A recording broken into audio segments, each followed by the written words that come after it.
Welcome back to Amateur Game Review. Like a lot of you who were lucky enough to pick up a PS5, I immediately grabbed the Demon's Souls remake because I had heard how amazing it was. Well, it absolutely is, but it is also frustratingly hard, especially if you are new to the genre. So I have come up with a few tips that will hopefully save you from having to buy a new controller when you die for the 500th time to the same enemy.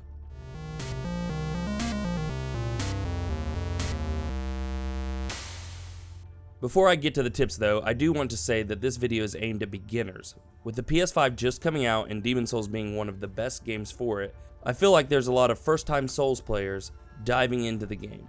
Okay, let's hop right in. The first tip is to select the right starter class. Now for the most part, all starting classes in Souls games do not matter that much. Do not get caught up reading the bios of the different classes thinking that that's what you're going to be, because it doesn't really matter. Souls games in general do a fantastic job of letting you sculpt your character into whatever role you want throughout the game. You can easily start out as a barbarian and later decide that you want to be some sort of magic class. That being said, there are two classes that make it much easier for beginners starting out. The first of these classes is the Temple Knight. The only things that your starting class determines are the weapons, armors, items, and base attributes that you start with. Now it just so happens that the Temple Knight is solid in all these areas. It comes with a pretty good weapon, decent armor, a shield that blocks 100% of physical damage, attributes that would work well for any melee build, and finally a spell that heals your character, which can be super helpful if this is your first Souls game. The Temple Knight is the way to go if you want to play as the typical fighting class. The second of these, and honestly the easiest, would be the Royalty class. This class provides the best start for a magic build, as it comes with a catalyst and an offensive spell. It also comes with an expensive ring that will heal your MP over time, meaning that if you are patient enough, you will never run out. With the Royalty class, you can sling spells from afar, and since most enemies in this game are weak to magic, you can kill them before they even get to you. Also, no matter what class you start with, definitely choose the Providential Ring as the starting gift. It will raise your item discovery, which at the beginning of the game will really help with picking up more healing items, and fire bombs, which will really help with the first boss. After you made your character and went through the tutorial section, you will inevitably end up in the Nexus. This will be your hub world and a safe area for the entirety of the game. For now though, we can basically only do one thing, and that's go to the first Archstone and travel to the gates of Balateria. You have to beat the boss in this area before you can do pretty much anything else, including level up in this game.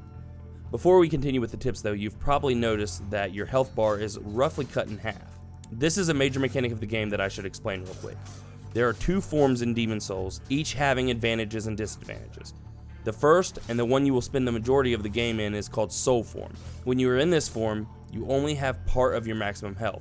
However, you have to be in this form if you want to join someone else's game. The other is Body Form. In this form, you have all of your health and you can summon allies to help you in multiplayer. The disadvantage is that other players can invade your game and try to kill you. Also, anytime you die in body form, you go back to soul form.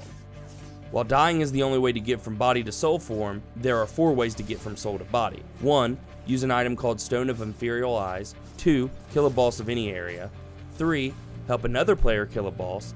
And finally 4. Invade and kill another player. Anyway, let's move on to the tips.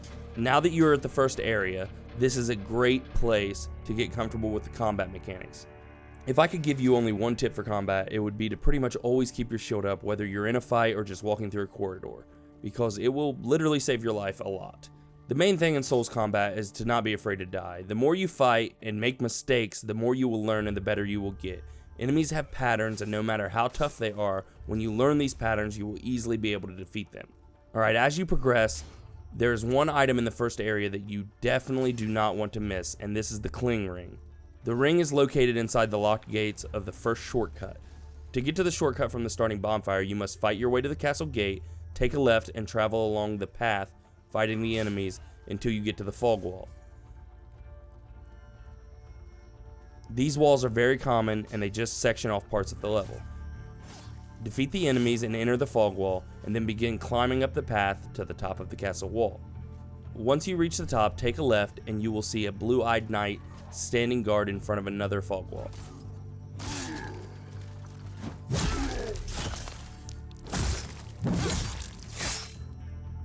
Take out this knight and walk past the fog wall for now and enter into another tower that goes down.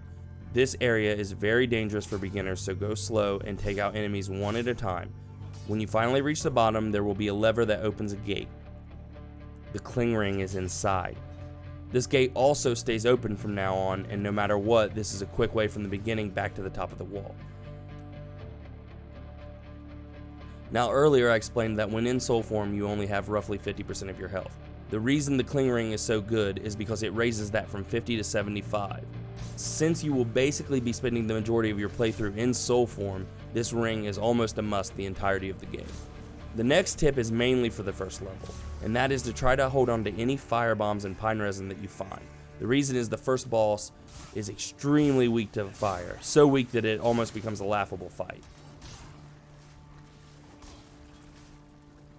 After you beat the first boss, you will be transported back to the Nexus, where you will meet the Maiden in Black.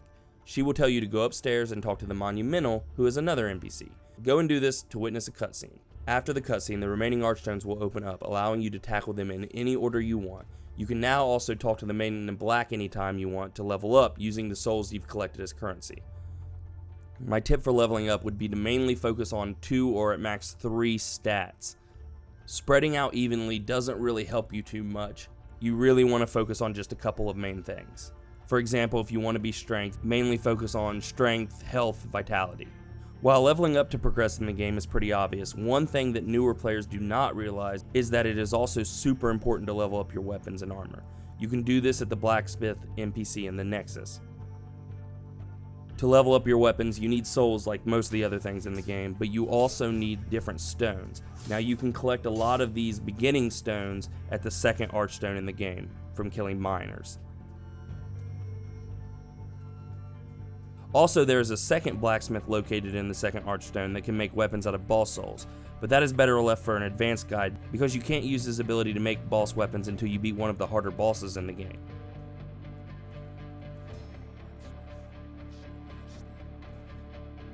The last mechanic that I want to explain is world tendency. This could be its complete own video, so I just want to go over the basics here. There are 2 world tendencies for each Archstone, white and black. The basic differences are that in white world tendency, the enemies are easier, and in black world tendency, they are harder, there's more of them, and there are special enemies. The way tendency changes is basically determined by 2 factors. If you kill a boss in an area, that world will start to turn white. If you die in body form in an area, that world will turn more black. This is the reason why I said you will mainly stay in soul form, because as a beginner, you really don't want your world to turn black. The final tip I'm going to leave you with is where to get a really good starting weapon to make you overpowered pretty early. This weapon is the Crescent Falcon. To get this weapon, go to the 4th Archstone, the Shrine of Storms. From here, you need to beat a few very strong skeleton enemies and fight your way up the hill towards the fog wall. If you're having trouble beating the skeletons, a good tip is to just hold up your shield, let them roll into you, and when they get there, circle around to their backs and backstab them. Try to take on 1 skeleton at a time. Once you reach the first fog wall, immediately turn left and go through the corridor. Make sure to keep your shield up because there's a trap on the floor that will shoot arrows at you.